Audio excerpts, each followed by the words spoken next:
Сегодня, как известно, президент Сооронбай Жээнбеков переговорил со спикером Жогорку Кеңеша Мыктыбеком Абдылдаевым, где речь шла лишь о встрече с ним. Кого он имеет в виду, мы не знаем, сказала пресс-секретарь президента Толгонай Стамалиева, комментируя слова Садыра Жапарова о том, что президент через одного депутата якобы передал, что готов уйти в отставку. Также, по словам пресс-секретаря, обсуждались вопросы выполнения президентом Жээнбековым своих конституционных обязательств, в том числе процесса легитимизации кадровых переназначений. Отметим, что Садыр Жапаров, выступая вечером 8 октября перед своими сторонниками на Старой площади в Бишкеке, заявил, что президент через одного депутата сказал, что готов уйти в отставку.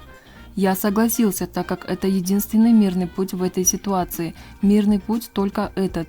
Если мы сегодня не вернем стабильность, то не могу сказать, что будет завтра, сказал он.